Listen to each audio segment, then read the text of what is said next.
നമുക്കറിയാം, ഞാനിപ്പോൾ നിൽക്കുന്നത് ഈ ചൂരൽമലയുടെ ഏറ്റവും ഒരു ടോപ്പ് മേഖലയിലാണ്. കാരണം ഇത് മണ്ണ് അടിഞ്ഞു വന്ന് ചേർന്നിട്ടുള്ള ഒരു ഇടമാണ് എന്നുള്ളതാണ് നമ്മൾ മനസ്സിലാക്കുന്നത്.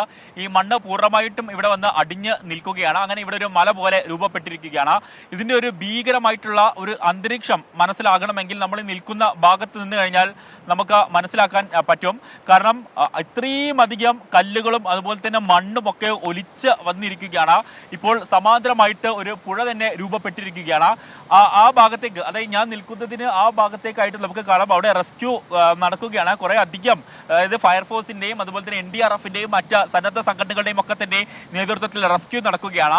ആ മേഖലയിൽ നിന്നാണ് ഇന്നലെ ഏകദേശം 60-ലധികം മൃതദേഹങ്ങൾ കണ്ടെടുക്കുകയും പിന്നീട് അത് ഈ താൽക്കാലികമായി നിർമ്മിച്ച പാലം വഴി പിന്നീട് പുറത്തേക്ക് എത്തിക്കുകയും ചെയ്തിട്ടുണ്ടായിരുന്നത്, ആശുപത്രികളിലേക്ക് മറ്റും എത്തിക്കുകയും ചെയ്തിട്ടുണ്ടായിരുന്നത്. ആ മേഖലയിൽ കൂടുതലായിട്ട് റെസ്ക്യൂ നടക്കുന്നുണ്ട്. അതിന് മറ്റൊരു ഭാഗത്തു കൂടി പോകണം. അതേസമയം ഇതുവഴി പോകാനായിട്ട് വലിയ രീതിയിലുള്ള പ്രയാസമുണ്ട്. പക്ഷേ അതിനെ അതിജീവിച്ച വലിയൊരു സംഘം റെസ്ക്യൂ പ്രവർത്തകർ ഇവിടുന്ന് പോകുന്നുണ്ട്. റോപ്പ് ഉപയോഗിച്ചും അതുപോലെ തന്നെ ഈ പുഴ നീന്തി കടന്നുമൊക്കെയാണ് ഇവിടെ നിന്നും ആളുകൾ പോയിട്ടുണ്ടായിരുന്നത്. അല്പസമയം മുൻപാണ്, ഇപ്പോൾ നമ്മൾ ഈ നിൽക്കുന്നതിന് അല്പസമയം മുമ്പ് ഏറ്റവും അവിടെ ഒരു പള്ളി കാണും. ഒരു പച്ച കളറിൽ പെയിന്റ് അടിച്ചിട്ടുള്ള ഒരു പള്ളിയുണ്ട്. ആ പള്ളിയുടെ സമീപത്താണ് അല്പസമയം മുൻപ് ഹെലികോപ്റ്റർ വന്ന് ഇത്തരത്തിൽ ഭക്ഷണവും അതുപോലെ തന്നെ മെഡിസിനും ഒക്കെ ആവശ്യമുള്ള രക്ഷാപ്രവർത്തകർക്കും അല്ലെങ്കിൽ ഏതെങ്കിലും ഘട്ടത്തിൽ ആരെങ്കിലും കണ്ടെത്തുകയാണെങ്കിൽ അവർക്ക് നൽകുവാനായിട്ടുള്ള സാധനങ്ങളൊക്കെ നിക്ഷേപിക്കുകയും അല്ലെങ്കിൽ അവിടെ താഴത്തേക്ക് റോപ്പ് ചെയ്യുകയും പിന്നീട് അവിടെ നിന്ന് വലം വെച്ച് ഞാനിപ്പോൾ നിൽക്കുന്നതിന്റെ നേരെ എതിർഭാഗത്ത് കൊണ്ടുപോയി ഇടുകയും ചെയ്തിട്ടുണ്ടായിരുന്നത്. SK ഹാഷ്മി, ഇപ്പം നമുക്ക് കാണാം ഞാൻ ഈ നിൽക്കുന്ന ഈ ഒരു ദുരന്ത ഭൂമിയുടെ ആ ഒരു വലിയ നടുക്കുന്ന ദൃശ്യങ്ങൾ. കാരണം കൃത്യമായിട്ട് പറഞ്ഞാൽ ഈ കാണുന്ന സ്ഥലം, അതായത് നമുക്ക് കണ്ണെത്താ ദൂരത്തോളം എന്നൊക്കെ നമ്മൾ പറയെങ്കിലും അതിന്റെ യഥാർത്ഥ ദൃശ്യമാണിത്. കാരണം കണ്ണെത്താ ദൂരത്തോളമാണ് ഈ ഒരു ദുരന്ത ഭൂമിയുടെ നേർചിത്രം എന്ന് വേണം നമുക്ക് പറയാൻ. ഇപ്പോൾ ഈ ഒഴുകുന്ന പുഴ അത് ഇവിടെ ഉണ്ടായിരുന്ന പുഴയായിരുന്നില്ല. ഇപ്പോൾ ഞാൻ നിൽക്കുന്ന ഈ ഭാഗത്ത് ഈ മൺകൂന വന്ന് അടിഞ്ഞിട്ടുണ്ട്. ഞാൻ നിൽക്കുന്ന ഈ ഭാഗത്ത് അത് വലിയ ഹൈറ്റിലാണ്. ഈ മേഖലയിലാണ് സത്യം പറഞ്ഞ ഒരു പുഴ ഉണ്ടായിരുന്നത് എന്നുള്ളതാണ് ഇവിടെ ഉണ്ടായിരുന്ന കൽപ്പ് മുമ്പ് നമ്മൾ സംസാരിച്ചിട്ടുണ്ടായിരുന്ന ചേട്ടനൊക്കെ പറഞ്ഞിട്ടുണ്ടായിരുന്നത്. പക്ഷേ ഇപ്പോൾ ഈ ഒഴുകുന്ന പുഴ എന്ന് പറയുന്നത് സമാന്തരമാണ്. ഇതിന്റെ എതിർഭാഗത്ത് അത് നമുക്ക് കാണാം, നല്ല രീതിയിൽ പച്ചപ്പണിഞ്ഞ് നിൽക്കുന്ന വയനാടിന്റെ ആ സൗന്ദര്യം അത്രയും അണിഞ്ഞു നിൽക്കുന്ന ഒരു ഇടം. അതിന് സമീപത്തായിട്ട് ഒരുപാട് ഇത്തരം റിസോർട്ടുകളുണ്ട്. അതുപോലെ തന്നെ ഒരുപാട് കുത്തിയൊലിച്ചൊഴുകുന്ന പുഴയുണ്ട്, ഒക്കെയുണ്ട്. കഴിഞ്ഞ മണിക്കൂറുകളിൽ നമ്മൾ റിപ്പോർട്ട് ചെയ്തിട്ടുണ്ടായിരുന്നു. അതായത് ഇവിടെ ഒരു മൂന്നാം പുഴ എന്ന് പറയുന്ന ഒരു പുഴ ഉണ്ടായിരുന്നു. ആ പുഴയോട് അല്ലെങ്കിൽ ആ പുഴയ്ക്ക് സമീപത്തോടു കൂടി ഒഴുകുന്നത് ശാന്തമായിട്ടാണ്. അവിടെ ഒരുപാട് വീടുകളൊക്കെ തന്നെ ഉണ്ടായിരുന്നു. ഇപ്പോൾ നമുക്ക് കാണാം ഇവിടെ നിന്ന് കുറെ അധികം റെസ്ക്യൂ ആളുകളും അതുപോലെ തന്നെ ചില ഇതര സംസ്ഥാനങ്ങളിൽ നിന്ന് വന്ന ആളുകളൊക്കെ ഇവിടെ നിന്ന് അപ്പുറത്തേക്ക് ക്രോസ് ചെയ്യാനുള്ള ശ്രമം നടത്തുന്നുണ്ട്. പക്ഷേ ഏറെ നേരമായി അവർ പരിശ്രമിക്കുന്നു. പക്ഷേ മുഴുവനായിട്ടും ഇത്തരത്തിൽ കല്ലും മണ്ണും ഒക്കെ അടിഞ്ഞു കിടക്കുകയാണ്. മാത്രമല്ല വലിയ രീതിയിൽ ചെളിയും അടിഞ്ഞു കിടക്കുന്നുണ്ട്. അതുകൊണ്ട് അപ്പുറത്തേക്ക് എത്തുക എന്നുള്ളത് ഏറെ ശ്രമകരമായിട്ടുള്ള കാര്യമാണ്. മാത്രമല്ല ഇടവിട്ട് ഇവിടെ മഴ പെയ്യുന്നുണ്ട്. കൂടാതെ ഈ റെസ്ക്യൂ ഓപ്പറേഷൻ നടത്തുന്നതിനിടയിൽ മൃതദേഹങ്ങളും കണ്ടെടുക്കുന്നുണ്ട്. അല്പസമയം മുൻപ് വരെ ഒരു മൂന്നോളം മൃതദേഹങ്ങൾ കണ്ടെത്തി എന്നുള്ളതാണ് നമ്മൾ നേരത്തെ ഈ ഫയർഫോഴ്സ് ഉദ്യോഗസ്ഥരുമായി സംസാരിച്ചപ്പോൾ നമുക്ക് മനസ്സിലായിട്ടുള്ള വിവരം. ഒരു ഗർഭിണിയുടെ മൃതദേഹം കിട്ടി. അതുപോലെ തന്നെ ചില മൃതദേഹ അവശിഷ്ടങ്ങൾ ഇവിടെ നിന്ന് ലഭിക്കുന്ന ഒരു സാഹചര്യം ഉണ്ടായിരുന്നു. പാറക്കെട്ടുകൾക്കുള്ളിൽ നിന്നും അതുപോലെ ഈ തെങ്ങ് അതുപോലെ തന്നെ ഈ മരങ്ങളൊക്കെ കടപുഴകി വീണ് അതിനുള്ളിൽ നിന്ന് ഇത്തരത്തിൽ മൃതദേഹം കിട്ടുന്ന ഒരു സാഹചര്യം ഉണ്ടായിരുന്നു. പല റെസ്ക്യൂ ഓപ്പറേഷൻ നടത്തുന്ന ഉദ്യോഗസ്ഥരും ഇത്തരത്തിൽ ഈ ദൂരത്തേക്ക് പോയിട്ടും അല്ലെങ്കിൽ ഈ റെസ്ക്യൂ നടത്താനായിട്ട് ചളി കൂടുതലായിട്ട് അടിഞ്ഞു കിടക്കുന്ന ഭാഗത്തേക്ക് റെസ്ക്യൂ നടത്താൻ പോയിട്ട് അവിടെ പെട്ടുപോയ കാഴ്ചകൾ നമുക്ക് കാണാൻ സാധിക്കുന്നുണ്ട്. പക്ഷേ ദൃശ്യങ്ങളിൽ അതായിരിക്കും അർഷക്കാണ് നമ്മുടെ ക്യാമറമാൻ. അർഷക് ആ ദൃശ്യങ്ങളാണ് ഇപ്പോൾ സ്ക്രീനിൽ കാണിക്കുന്നത് എന്നാണ് മനസ്സിലാക്കുന്നത്. കാരണം ചളി അത്രയും അധികമുണ്ട്. ഓരോ സ്റ്റെപ്പ് നമ്മൾ വെക്കുമ്പോഴും നമ്മളൊരാൾ പൊക്കത്തിലുള്ള ചളിയാണ് ഇവിടെ അധികം ഉള്ളത്. അപ്പോൾ പരമാവധി സൂക്ഷിച്ച ശ്രദ്ധയോടുകൂടി മാത്രമേ ഇവിടെ നിന്ന് അടുത്തൊരു സ്റ്റെപ്പ് എടുത്ത് വെക്കണമെങ്കിൽ നടത്താൻ പറ്റുകയുള്ളൂ എന്നുള്ളതാണ് ഏറ്റവും പ്രധാനപ്പെട്ട കാര്യം. മാത്രമല്ല ഇവിടെയൊക്കെ ജനവാസ മേഖലയാണ്. ഈ ജനവാസ മേഖല ആയതുകൊണ്ട് തന്നെ കിണറുകൾ ധാരാളം ഈ മേഖലയിലുണ്ട്. ഇവിടെ ഉണ്ടായിരുന്ന ആളുകളൊക്കെ തന്നെ പറയുന്നത് അതാണ്, ഒരുപാട് ധാരാളം കിണറുകളുണ്ട്. അപ്പോൾ അവിടങ്ങളിലൊക്കെ ഈ ചളി വന്നു അതുപോലെ തന്നെ മരങ്ങളും വാഹനങ്ങളും ഒക്കെ അടിഞ്ഞു കൂടുന്നത് വലിയ രീതിയിലുള്ള വലിയ അപകടങ്ങൾക്ക് കാരണമാകും. മാത്രമല്ല കുറെ അധികം ആളുകൾ ഈ ഓപ്പറേഷൻ കാണാനായിട്ടും ഇവിടെ എന്താണ് നടക്കുന്നത് എന്ന് കാണാനായിട്ട് കുറെ അധികം ആളുകൾ വരുന്നുണ്ട്. അപ്പോൾ പരമാവധി അത്തരം ആളുകൾ വരാതിരിക്കുക എന്നുള്ളതാണ്. കാരണം ഈ സ്ഥലത്തെ പറ്റി അവിടെയും ദുരന്ത സമാന സാഹചര്യമാണ്. വലിയ ചെളി, മുട്ടോളമല്ല ഒരു മനുഷ്യനോളം പോകുന്ന ചെളി ആഞ്ഞു നിറഞ്ഞിരിക്കുകയാണ്. ശ്രീകാന്ത് കൂടി ചേരുന്നു. ശ്രീകാന്ത്, മുണ്ടക്കൈയുടെ രക്ഷാദൗത്യത്തിലെ ഏറ്റവും പുതിയ വിവരം എന്താണ്? ഹാഷ്മി, ഞാനിപ്പോൾ നിൽക്കുന്നത് മുണ്ടക്കയിലെ ഏറ്റവും ഉയരം കൂടിയ ആ ഭാഗത്താണ്. ഇവിടെ നിന്നാൽ നമുക്ക് ഈ രക്ഷാദൗത്യത്തിൻ്റെയും അതോടൊപ്പം തന്നെ ഈ പ്രദേശത്താകെ ഈ തകർന്നടിഞ്ഞു കിടക്കുന്ന സാഹചര്യവും ഹാഷ്മി കാണാൻ സാധിക്കും. ഇപ്പോൾ ഈ ദൃശ്യങ്ങളിൽ നമുക്ക് കാണുന്നത് അതാണ്.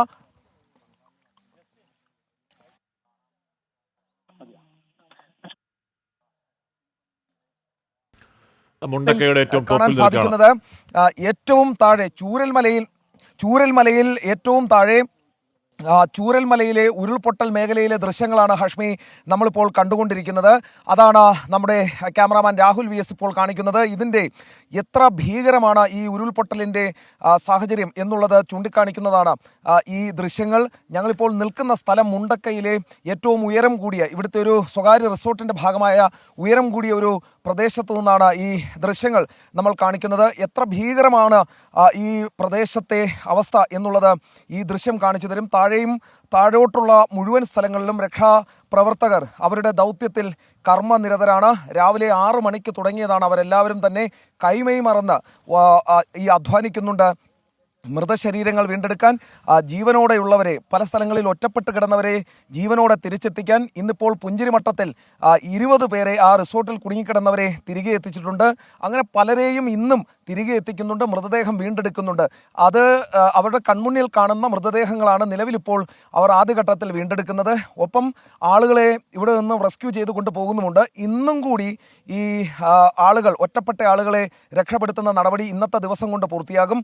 ഒപ്പം തന്നെ ഒരു പ്രധാന കാര്യം, ഈ മൃതദേഹം വീണ്ടെടുക്കലും ഒരു പക്ഷേ ഇന്നത്തടം കൊണ്ട് അവസാനിക്കാനാണ് സാധ്യത. കാരണം മണ്ണിൽ ഒരുവിധം കാണാൻ സാധിക്കുന്ന, മണ്ണിൽ പുതഞ്ഞു കിടന്ന മൃതശരീരങ്ങൾ ശ്രീകാന്ത് മുണ്ടക്കൈയുടെ ഏറ്റവും ടോപ്പിൽ നിൽക്കുന്ന ഒരു സ്ഥലം നിൽക്കുകയാണ്. ഷഹദ് നിൽക്കുന്ന സ്ഥലമാണ്. അത് ചൂരൽമലയുടെ മുകളിലാണ്. നോക്കൂ പ്രിയപ്പെട്ട പ്രേക്ഷകരെ, അത്രത്തോളം ചെളിയാണ്.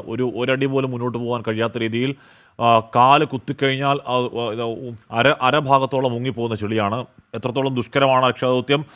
ഈ മേഖലകളിൽ ഈ ദുഷ്കര രക്ഷാദൗത്യം നടന്ന സംഘത്തെ എത്ര സല്യൂട്ട് കൊടുത്താലും എത്ര അഭിനന്ദിച്ചാലും അത് മതിയാവില്ല. കാര്യം അത്രയും ദുഷ്കരമായ ഒരു ടറയിൽ രക്ഷാദൗത്യ പ്രവർത്തനം നടത്തുകയാണ്. ഷഹദ് റഹ്മാൻ ചെയ്യുന്നുണ്ട്. ഷഹദ്, ഈ മേഖലയിൽ ഹാഷ്മി സൂചിപ്പിച്ചതുപോലെ തന്നെ അതായത് ഒരാൾ പൊക്കത്തിലധികം മണ്ണാണ് അല്ലെങ്കിൽ ചെളിയാണ് ഇവിടെ അടിഞ്ഞുകൂടിയിരിക്കുന്നത്. ഈ രക്ഷാപ്രവർത്തകർക്കൊപ്പമായിരുന്നു നമ്മൾ ഇപ്പോൾ ഈ നിൽക്കുന്ന ഈ മലയുടെ മുകളിലേക്ക് വന്നിട്ടുണ്ടായിരുന്നത്. അതായത് നമ്മൾ ദൃശ്യങ്ങളിൽ കാണുന്ന ആ രക്ഷാപ്രവർത്തകർ, അവർ സ്കൂബ ടീമാണ്, തിരുവനന്തപുരത്തു നിന്നുള്ള സ്കൂബ ടീമാണ്. ആ സ്കൂബ ടീം അംഗങ്ങൾക്കൊപ്പമായിരുന്നു നമ്മൾ ഇങ്ങോട്ട് വന്നിട്ടുണ്ടായിരുന്നത്. അവർ മറുകരയിലേക്ക് ഏറെ ദുർഘടം പിടിച്ചിട്ടാണ് ഈ മറുകരയിലേക്ക് അവർ പോയിട്ടുണ്ടായിരുന്നത്. ആ ഘട്ടത്തിൽ നമ്മൾ അവർക്കൊപ്പം പോകാതെ നമ്മൾ പിന്തിരിഞ്ഞ് നമ്മൾ ഇപ്പോൾ നിൽക്കുന്ന ഈ മലയുടെ മുകളിലേക്കായിരുന്നു വന്നിട്ടുണ്ടായിരുന്നത്. തിരുവനന്തപുരത്തു നിന്നുള്ള, നമുക്കറിയാം കഴിഞ്ഞ ദിവസം ഈ ഒഴുക്ക്, അതായത് അവിടെ മാലിന്യ കൂമ്പാരത്തിൽ നിന്നും ഈ ആളെ പുറത്തെടുത്ത കേരളം ഒട്ടാകെ പ്രശംസ പിടിച്ചു പറ്റിയ ആ സ്കൂബ ടീമാണ് ഇപ്പോൾ ആ ദൃശ്യങ്ങളിൽ നമ്മൾ ഈ കാണുന്നത്. അവർ ഏറെ ദുർഘടം പിടിച്ച അപ്പുറത്തെ കരയിലേക്ക് കടക്കുകയാണ് ചെയ്തിട്ടുണ്ടായിരുന്നത്.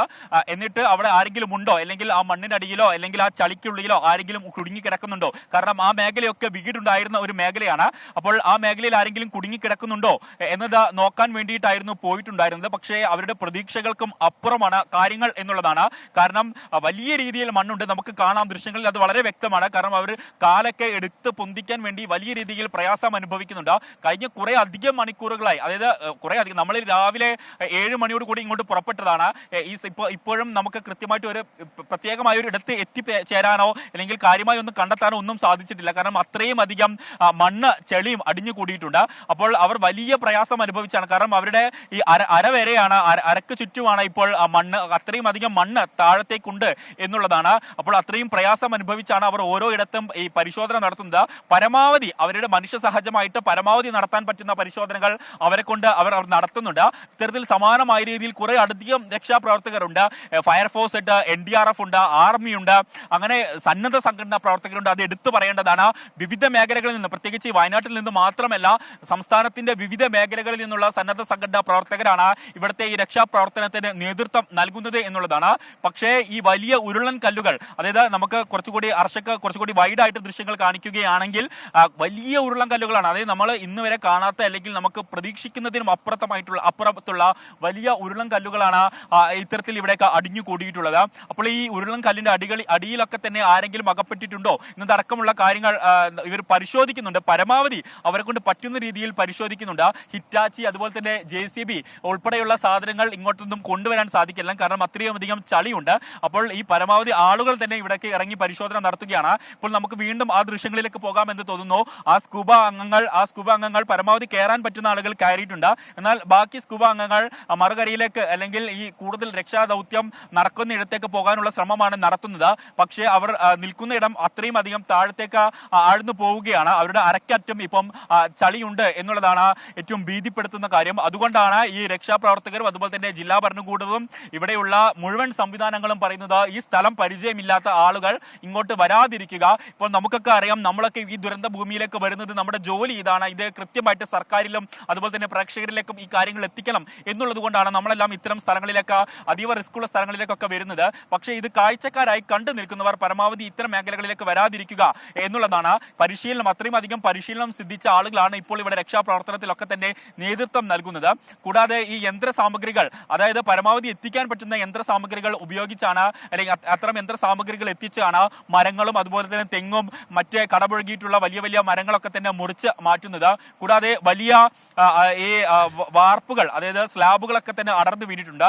അത് സ്ലാബുകൾ പരമാവധി ഇളക്കി മാറ്റാൻ പറ്റുന്നതൊക്കെ ഇളക്കി മാറ്റുന്നുണ്ട്. ഇപ്പോൾ നമുക്ക് ദൃശ്യങ്ങളിൽ കാണാം, ഏകദേശം 5ഓളം വരുന്ന സ്കൂബ ടീം അംഗങ്ങളായിരുന്നു നേരത്തെ ഈ ചളിയിൽ അകപ്പെട്ടിട്ടുണ്ടായിരുന്നത്. അവർ ഇപ്പോൾ ഏകദേശം കരയിലേക്ക് കയറിയിട്ടുണ്ട്. ഇപ്പോൾ 4 പേരാണ് ഉള്ളത്. നേരത്തെ ഒരാളെ കുറച്ചു മുൻപ് മറ്റൊരു സംഘം മുകളിലേക്ക് കയറ്റിക്കൊണ്ട് പോയിട്ടുണ്ടായിരുന്നു.